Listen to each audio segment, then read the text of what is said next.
Our film opens with, what else? Opening narration and a school setting. What's the first thing that pops into your head when I say Chippendale? I'm willing to bet it's Thomas Chippendale. Shit, shut your ass up. And wow, they're already showing us how bad this film is going to integrate animation. Characters are jittering around in the background. It's lazy. Did the animators forget how to animate? I mean, we've seen so much better from 2D put into live action. Hold on, why isn't Dale 2D? Dubs, why does he look like that? Oh my god, he's not actually 2D. The crazy fucks lied to He you. looks like a fucking unfinished Zelda Wind Waker character. Not to mention cheap as hell. He looks like a fucking Fortnite model. That's a disservice to Fortnite models. At least Rick Sanchez had outlines. And hold on, the frame rate is lower. Are they trying to imitate 2D? Because they're not. It just looks even shittier somehow. And hold on, there are other 2D characters in this scene that look, not great, but better. Why does this random cow teacher bitch look better than the main title character? Probably because they only had to draw them a little bit. Imagine having to animate the main characters in 2D throughout the film. That'd be like Roger Rabbit, a film that came out over 30 years ago. So after some social rejection, Chip and Dale meet. And holy shit, Knight Rider! I remember Knight Rider! Dude, guys, remember the 80s? Nothing says nostalgia like the war on drugs and fuck, what else happened in the 80s? The Berlin Wall? Wait, Chip and Dale came out in the 40s. Why are they kids in 1983? So after growing up together, the two moved to California, hoping to make it in showbiz. Back the fuck up right now. What is that? That is a 2D head pasted on a live action body. They didn't even try. You know, that actually happens throughout the movie. So you're kinda saying the movie didn't try, which I find hard to believe. So the two work on their material. What if I did something like, I am into nuts. So Chip and Dale's voices aren't actually high-pitched. Weird creative choice. You can make a whole show with high-pitched voices, but you can't do that for a feature-length film. Oh, come on, Jess, stop. It's meta. Instead of that, we can listen to John Mulaney and Andy Samberg never emote. it's wild, right? It's my new show. I'm gonna be a super spy. He tripped and fell in the back of McDonald's. Isn't hearing them say every line exactly the same better? I want to kill myself. So they get their own TV show, which, funny enough, looks better than the actual movie. Wait, when did the show come out again? 1989. We then cut from a clip of the show to the actual set. Jesus Christ, please go back. This is jarring. You can just feel how much worse the actual movie is. This reminds me of Silent Hill 2, how the game will phase between FMVs and the actual game's graphics. Only in that game, it was, creepy and intentional. I mean, just look at how the cup is floating on their hands. Once again, Roger Rabbit did this way better 35 years ago. Speaking of Roger Rabbit. Dancing the Roger Rabbit with Roger Rabbit. Look how they massacred my boy. Anyway, so the Rescue Rangers show is a big hit. But it turns out Dale is doing a new show without Chip. How I sad! just wanted to make sure the show was gonna happen first before I got your hopes up. My hopes up? Yeah, it's good news for everyone. Check this out. They literally stopped the supposed to be emotional moment for that reference. What did that have to do with literally anything? Not that it would be emotional anyways, to be fair. Because holy shit can these two not voice act. But you're not second banana. I'm a banana, and you're just another banana. Christ, this delivery is shit. You know you can emote in voice acting, right? Cut to present day, where Dale, now undergone the CGI surgery, whilst I'm undergoing not trying to vomit in my mouth, is washed up at a convention alongside Lumiere, Tigra, and Ugly Sonic, who's weirdly one of the most well-animated characters in the film. Wow, they found a way to get Sonic fans to dick ride this movie. Impressive. Very nice. Let's see Paul Allen's card.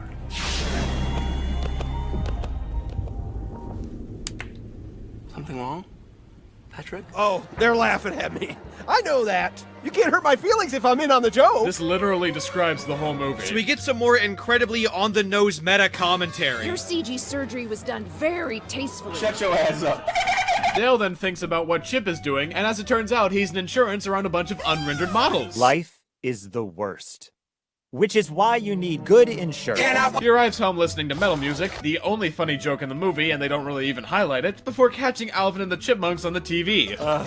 Of course they're rapping. They always have to make the cartoons rap. Oh, that was actually pretty funny. Here's hoping they don't hypocritically rap later in the movie. Thankfully, if they do, they're in on the joke, and you can't hurt their feelings if they're in on the joke. You can't hurt my feelings if I'm in on the joke. Chip then gets a voicemail from his friend Monty, who tells him to meet him at his place. So Chip arrives at Monty's apartment, and he looks like shit. And by that I mean animated like shit. Like, holy fuck, why didn't they just animate him? But it turns out he owes cash to the Valley Gang, a group of criminals who sell him methamphetamine. Just kidding, it's actually cheese. And if he doesn't give them proper payment, they'll ship him away overseas and force him to star in bootleg knockoff movies. Oh yeah, also it turns out, remember Gadget, the mouse that everyone wants to fuck? Well, turns out she fucked the comedic relief fly zipper and had over 40 kids with him. Holy shit, he fucked her! He infected her womb with his shit-orbiting, hand-rubbing insect seed, and you know what? She loved it! She begged for more!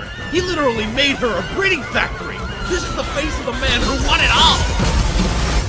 Conveniently, Chip also arrives at Monty's house, and Chip and Dale finally reunite. I never asked for this.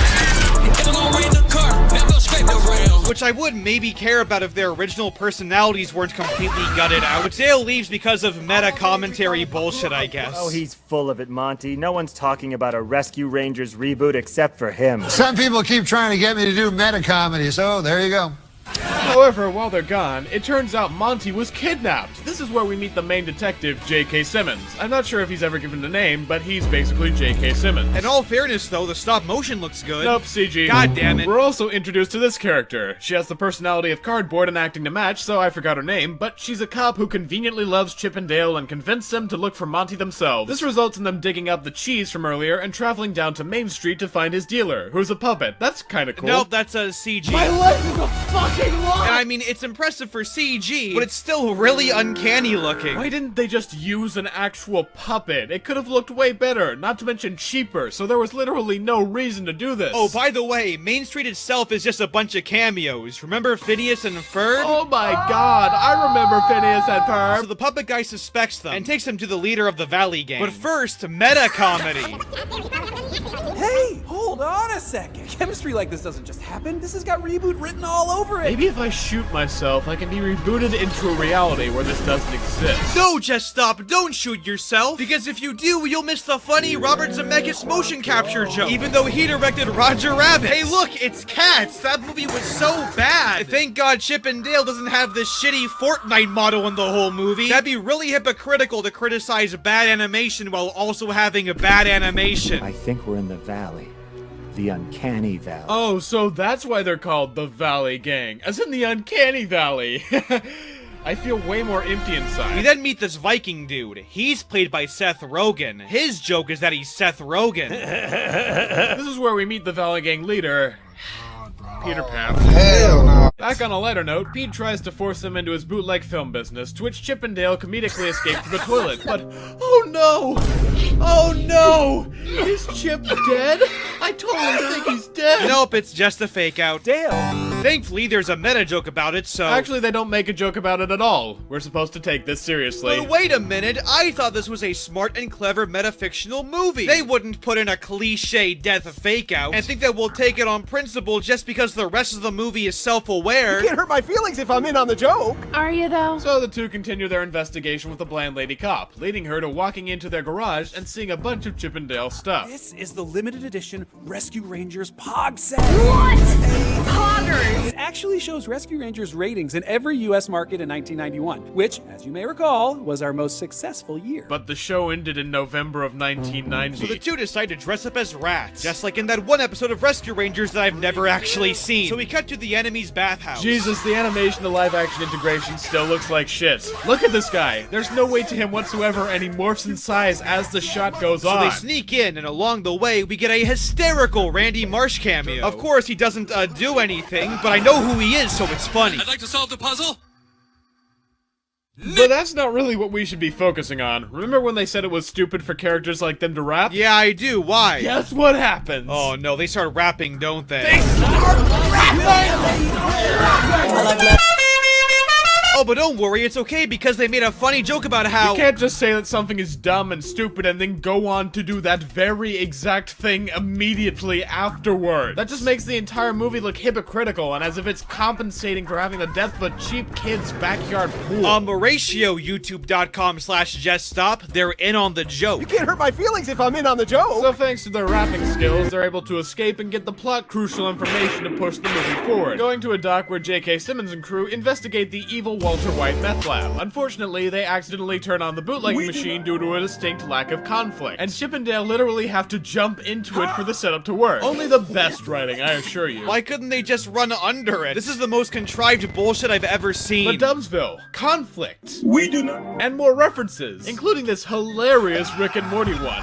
Isn't that topical? Well, now I just want to kill myself. So they're trapped in the machine. However, Dale gets an idea. It's like episode 121. Mission Chip Possible. There were only 65 episodes, though. Thankfully, the two make it out alive, and we get more references and that's about it. But their friend is still missing, causing a massive hit to the two's morale. We then get our third act conflict of the movie. Once again, not played for any self-aware laugh. This is meant to be a dramatic moment. Alas, we're at our third act, misunderstand. But the rest of the movie was self-aware and tongue-in-cheek. That must mean it's still in on the joke. Does this film actually expect that? That it's allowed to use the tired tropes and cliches because it has a bunch of meta jokes in it? It's not commenting on anything. It's once again just compensating for the fact that it has nothing of note to offer. The meta shit is a gimmick. You can't hurt my feelings if I'm in on the joke. Are you though? Also, the nail to this scene's coffin, the pseudo 2D animation is still bad. Maybe I would be able to take this dramatic scene seriously if Chip didn't look like he was giving the exact same expression. Doesn't help that they don't sound like it either. Mulaney and Sandberg cannot voice act for shit. Here, I've been holding on to this for some stupid reason.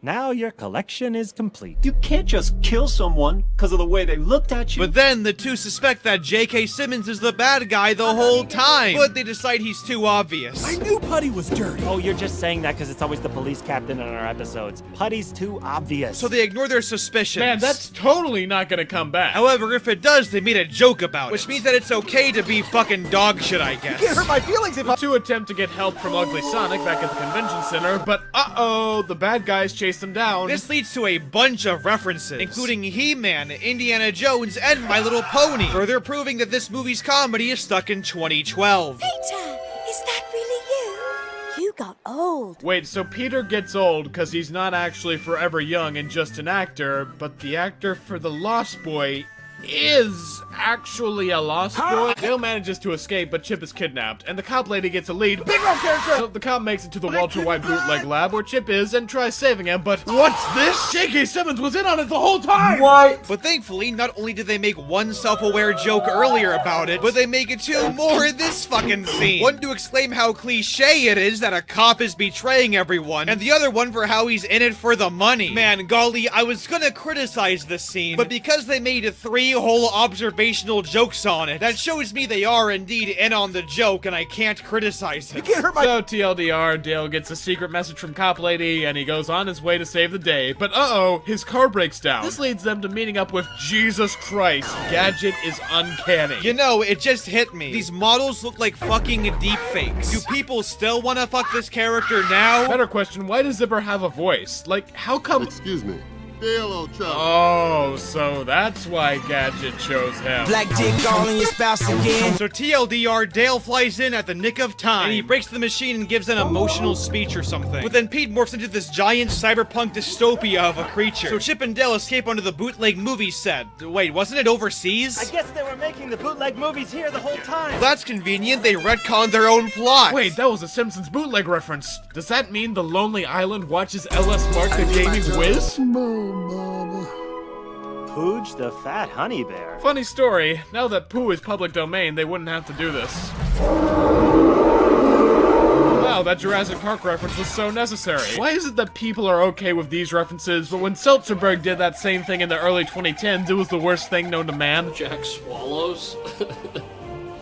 It's kind of gay, dude. These are quite literally the exact same styles of humor. It's just references. Because Disney has the budget and the cultural death grip. I love late-stage capitalism. No, it's stuck to my face like silly putty. Remember that stuff? It never ends. So Cop Lady kills J.K. Simmons like in Terminator 2 Judgment Day, and Chip and Dale are still chased by the Peter Pan amalgamation. But thankfully, Ugly Sonic Deus Ex Machinas himself into the story. I don't even know what I'm saying at this point. What the fuck is this? Sadly, there is a second death fake out, and it's just as emotional as the last one. If, of course, you spell emotional as obviously contrived. That's 2 words, but got it. And thankfully, Monty's alive. Of course, he's heavily bootleg, and so poorly animated that his chin is clipping through his body. But nevertheless, he's alive. So all the characters walk off into the sunset, happy and free. And that's the end. Fuck you!